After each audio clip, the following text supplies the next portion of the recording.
Every interaction that we have with our children is either co-regulating or a term that I made up called co-escalating. That's just a fancy way of saying either we are calming each other down and feeling peaceful together, or we are contributing to whatever problem is escalating in our life. Hello and welcome to the Sunshine Parenting Podcast, where each week we talk about ideas for raising kids who become thriving adults. I'm your host, Audrey Monkey. Here on the podcast, I share my experiences raising 5 kids who currently range in age from 16 to 26 and working with thousands more as a summer camp director over the past 3 decades. I'm the author of Happy Campers, and I frequently do workshops with parents, teachers, and summer camp professionals about social skills, connection, and happiness, topics I researched extensively for my master's in psychology. Hey, Sunshine Parenting listeners. I'm so excited to be back with you with a brand new podcast episode. This is episode 177, where I'm talking to Sarah R. Moore. Sarah is the founder of Dandelion Seeds Positive Parenting and author of the brand new book, Peaceful Discipline, Story Teaching, Brain Science, and Better Behavior. Sarah is a public speaker, armchair neuroscientist, which sounds familiar. And most importantly, she's a mother. She's a lifelong learner with training in child development, trauma recovery, interpersonal neurobiology, and improv comedy.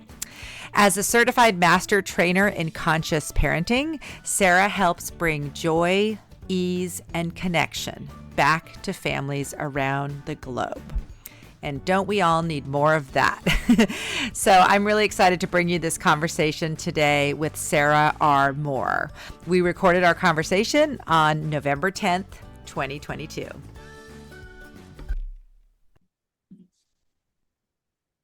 Welcome to the Sunshine Parenting Podcast, Sarah.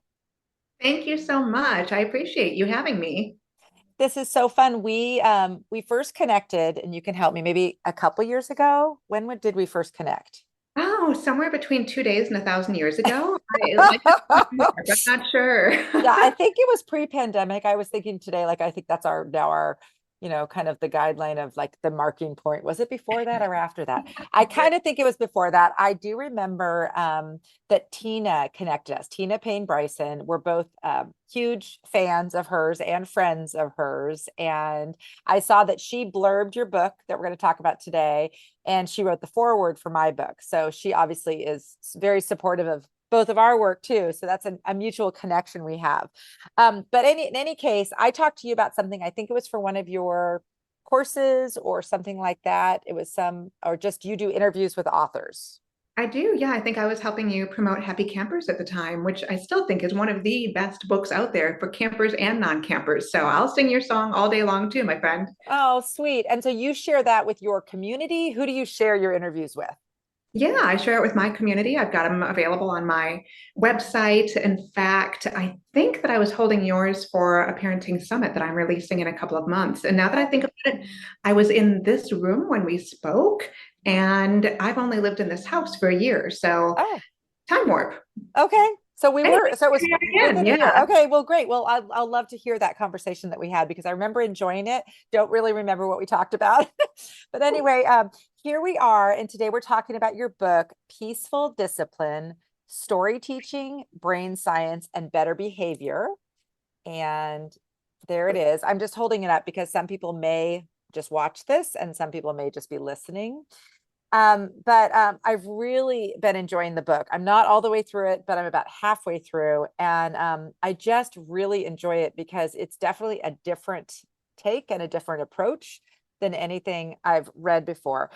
So I want you to just start with, I love this concept of using stories to teach kids. And honestly, I think about how at camp we do read aloud books.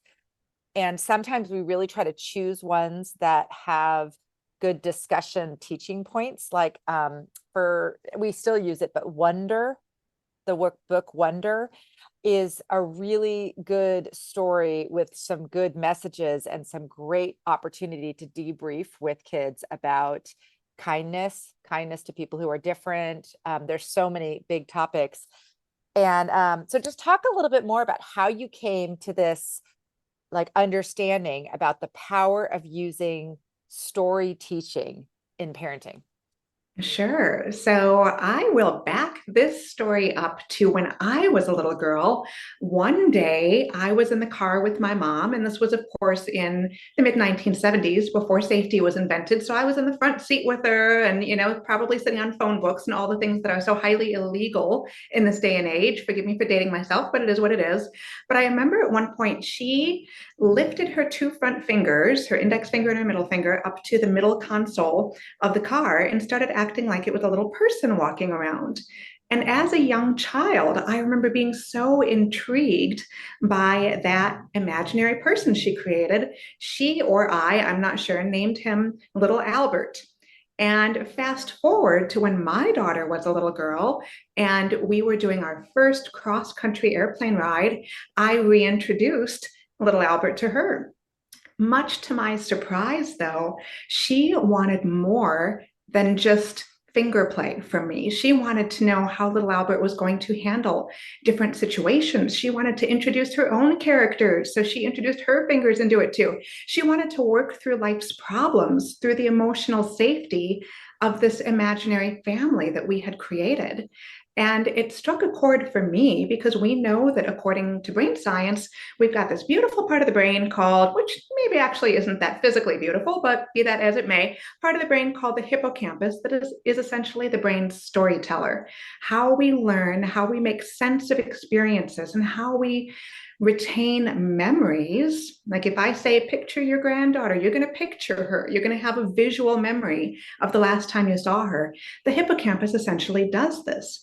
So if we can directly access that part of our child's brain through what I call story teaching or storytelling for the purpose of supporting our children, we can help them learn in ways that are, number one, more memorable, number two, more engaging, and number three, more peaceful than so many of the other options that are out there that are punitive or very adult sounding. For example, oh, go put away your shoes because I told you to.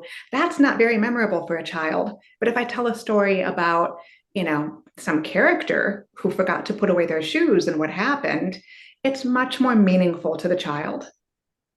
Oh my gosh, this is just resonating so much with me. And as you're talking, I'm thinking of all these things, one of which is something that my husband started. I think it actually started with a babysitter, but then it really evolved into this very big thing where it was called backstories.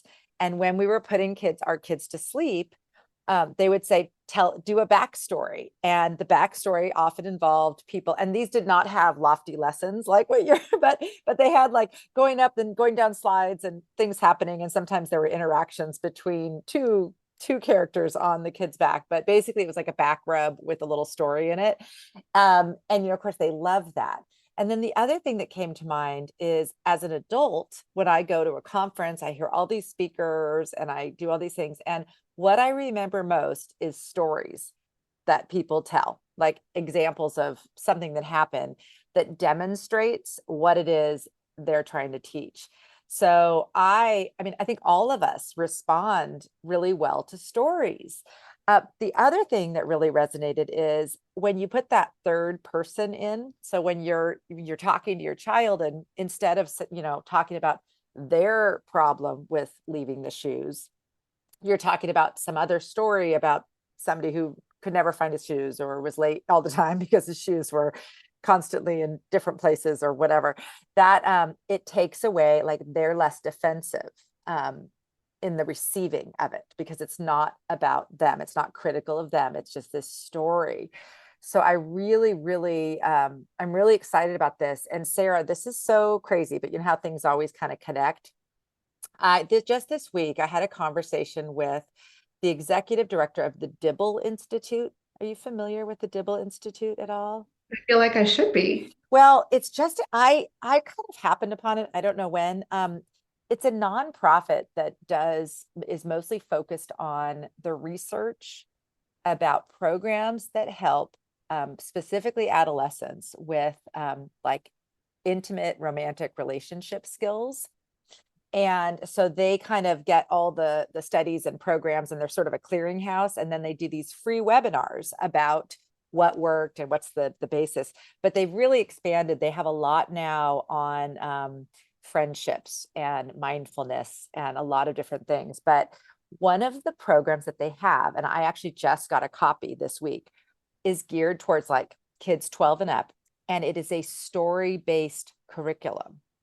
So you read a story, and I'll put a link because I don't remember the name in here, but so basically like a camp counselor, for example, can read a story, and then there's like discussion prompts and like ideas of how to debrief the story with kids. And again, it's just like you're talking about, it's helping them to start thinking of things. One thing in your book, you talk about there's different kinds of storytelling, and you talk about the one that's kind of like the preemptive one. What's the name of the one that you kind of tell the story before something happens to prepare them? Sure, sure. I essentially have defined three different types of stories in the book. The first is proactive storytelling.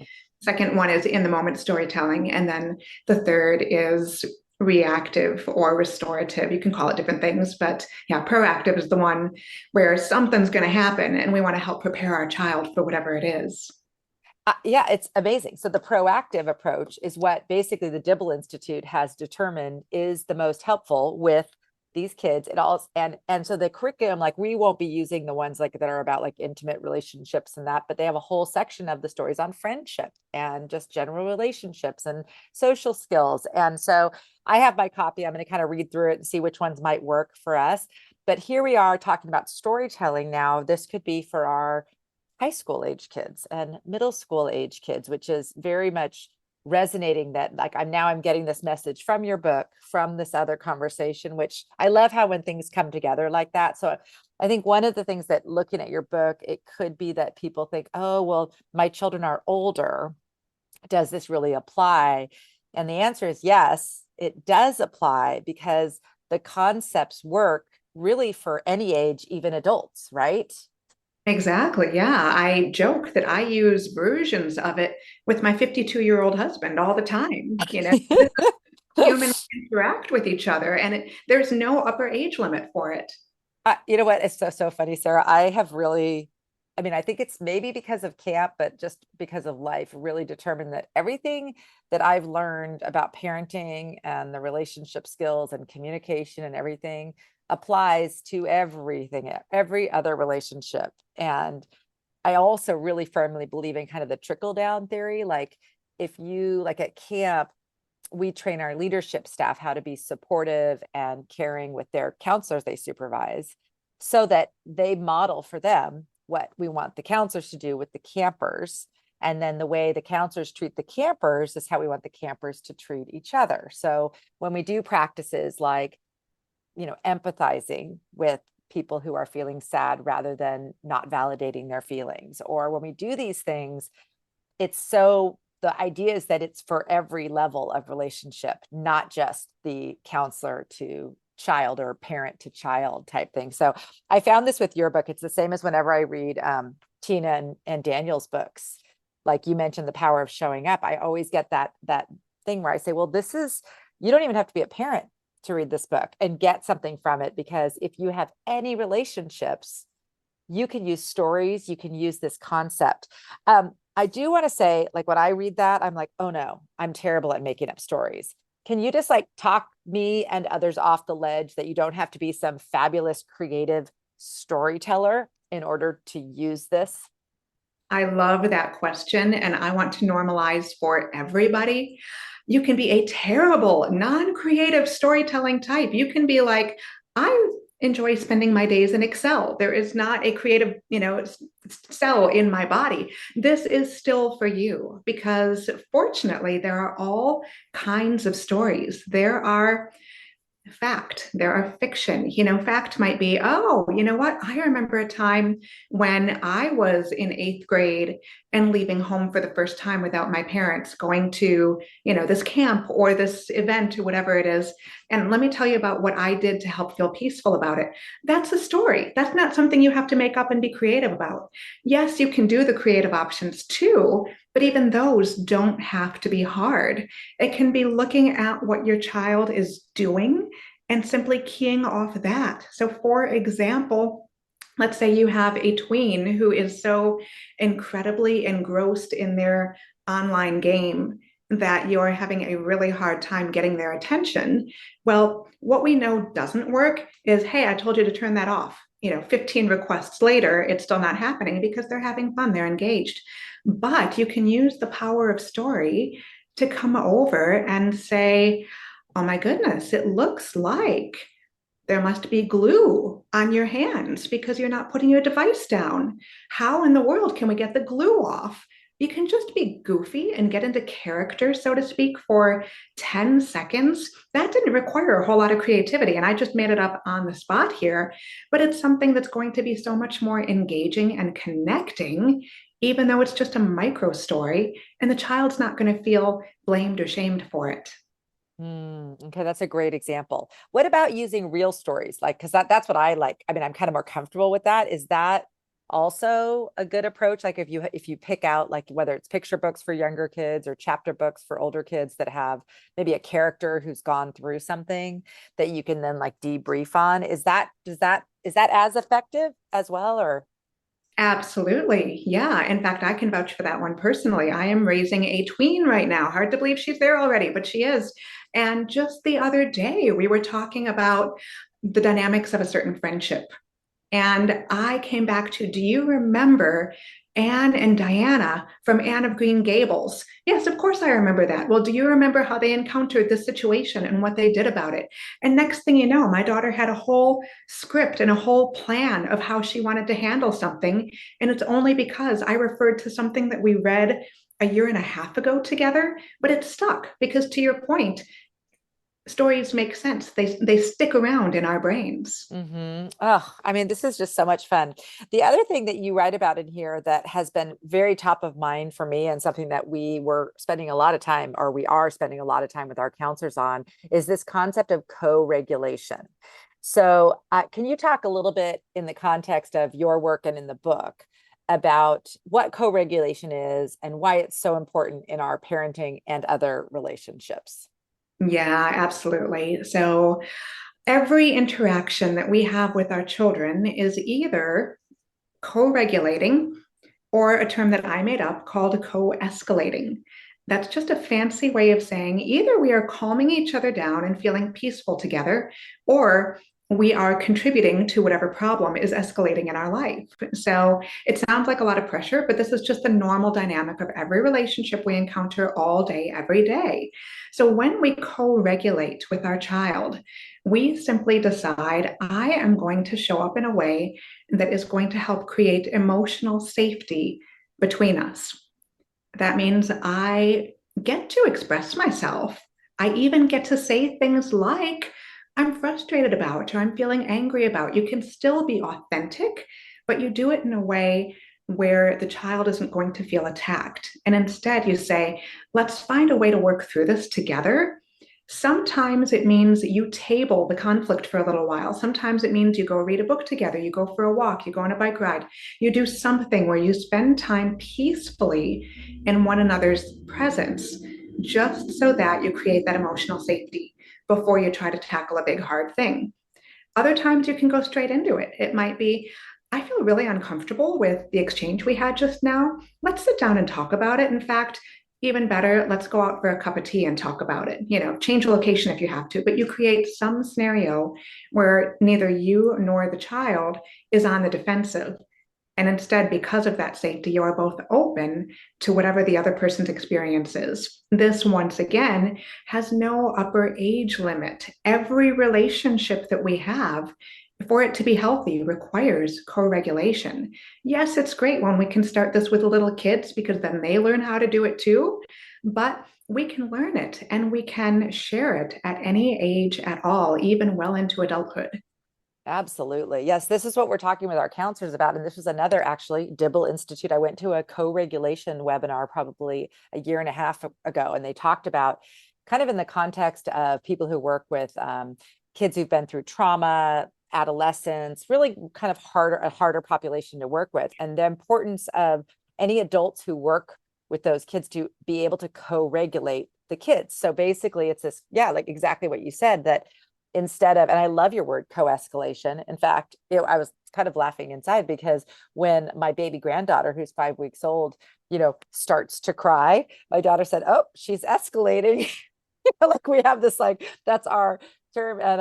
And you think about with a baby, for example, just when you just stay calm as the parent, or in my case, the grandparent, and you pick up the crying baby and you just hold them on your chest and just take those deep breaths, and maybe give them a little gentle pat. That's co-regulating, right? You're keeping yourself calm, even though they're not calm. So you're trying to share your calm, not join their chaos. I think that's L.R. Noss that says that. And I mean, that's a story that, Tina told at a camp conference many years ago that has really stuck with my camp group, and has actually been used in many settings, just even with infants. Like there's a story of one of my camp directors was on a trip with another family, and a 2-year-old was having a complete meltdown. And he said to the father of the 2-year-old, "This is going to sound weird, but just try picking him up, holding him close, and just breathing audibly and loudly." And he went and did it, and it worked. And he came back and he's like, "I can't believe that worked. And why did I not know that before?" That it's as simple as you not not rising to their level, which is the natural human response, right? Because we resonate. And I think so it's really hard not to. And of course, as parents and as camp counselors, often we miss the mark and we escalate a little bit too. That's just life, right? And human, being human. But the more we can learn how to kind of stop ourselves from joining the escalation and instead calm, the situation resolves way more quickly with kids. So you end up just with such a more peaceful situation. So I love that you have a whole chapter about this in your book, because it's what I've been really trying to teach our counselors, that yes, some kids escalate more quickly. Yes, some kids will have more episodes of getting anxious or getting hyped up or whatever. So it is, and some kids do need more support with their self-regulation. But with whoever it is, first start with yourself and think about, how are you going to respond? What are your triggers? And then figure out those skills. And it could be different for everyone. Like you said, I love the idea of just saying, and we told our counselors this too, tapping yourself out and saying, "You know what? I'm feeling really frustrated right now. We're going to talk about this later, but I'm going to go get some help," or, whatever. It's fine to say that. It's fine to be honest and just say, "I'm about to lose it." Or in our camp terminology, we might say, "I'm about to flip my lid. So I'm going to take a break, or let's go for a walk," or whatever it might be. And it's just pretty, we can teach it to these camp counselors. So parents, I think, can learn these things too. They just need access to information like what's in your book in order to learn that. So I really, really, really like that part. What else do you think is kind of one of the most important things you want to share from the book before we kind of finish up our chat today? Yeah, well, first of all the grace in the world to all of the parents and caregivers out there, because to your point a moment ago, we're all going to mess up. And that's why I've got a section about repair in here too. In fact, kind of a funny anecdote, and I include it in the book, is that when I told my daughter that I was going to write a parenting book, she looked at me with complete innocence and said, "Oh, is it about how to make mistakes? Because you're really good at that." And I was a little stunned, and then I cracked up and I went, "Oh, well, thank you, sweetheart. Yeah, I do have a lot of experience making mistakes, but no, it's not actually about that." So I include a lot of the mistakes I've made in here too. And I want everybody to know this is a journey. This is not the book on how to be a perfect parent. I'm never going to be qualified to write that book. But if you want me to meet you where you are and say, "Here are 15 different tools," or so, I just made up that number, but I have a whole lot of different things you can do to calm yourself, to regulate yourself, because to your point, it all does start here within us before we can expect to modify our children's behavior in any way. And if we know what to do inside us, we can model for our children the kind of behavior that we want to see in them. And that includes, when we mess up, how we repair it. So that's very much a part of my journey too. And I just want to normalize this. I don't want anybody to read this book and feel judged. I want you to know I'm right there with you every single day. And if there's anything I can do to support you on your journey, I'm here. I welcome feedback. And I really just want this to lift people up and help them feel like they've got a plan going forward. Oh, I love that so much. Sarah, I know you do these really great little short videos on Instagram. Is that like your favorite place to send people, or where do you, when people just want to meet you or get to know you, where do you want them to go to kind of learn about you and your work? Sure. Yeah. Instagram is probably my personal favorite as of today, although I'm certainly on all the other social media as well. And then obviously my website, I've got lots of blog posts and that sort of thing. So that's also a good option. And your book, I'm assuming, is available anywhere books are sold. Is there a specific place you're referring people to? Anywhere books are sold. Okay. And is it in audio and digital yet, or is it just print right now? Next week, I do my second audiobook recording session. So in the next couple of months, it will be available in audio and ebook Kindle formats. But right now, it is paper copy. And I also want to stress for people that I am not in this work for myself. I am donating a percentage of every sale I make to help support underserved children around the world. So I want people to know that this book is hopefully going to do good for children who need access to more resources and support. Yeah. And as a fellow author, just so people know, nobody makes money from writing a book. No. You write a book to share some ideas and to share encouragement with parents. And then hopefully it leads to people having you come speak and do different things that maybe then those can possibly help recoup some of that many hours of work that went into your book. So, Sarah, this was just such a fun conversation, and I really, really enjoy your book, and I'm inspired about just thinking about this story teaching idea and how we can use that at all levels at our camp.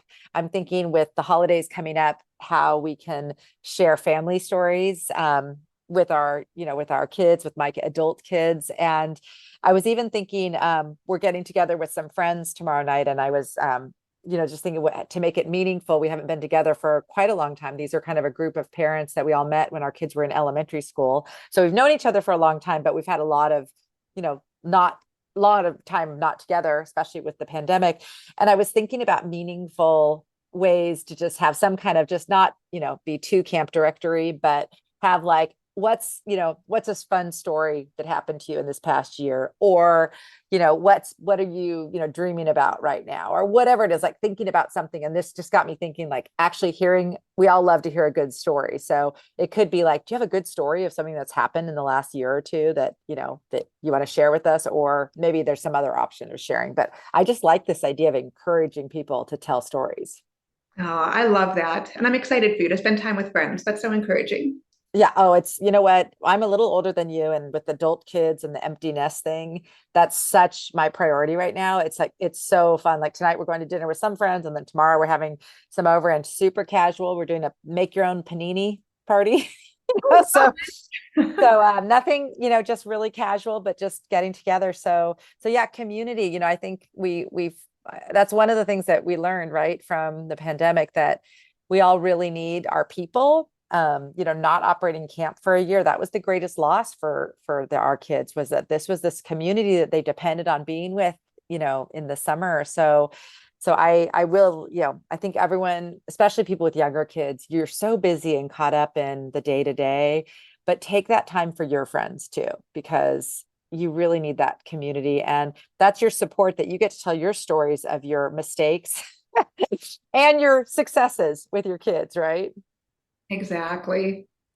Well, thanks again for being on, Sarah. Hope your book gets widely read and continue telling great stories. Thank you so much. I appreciate you.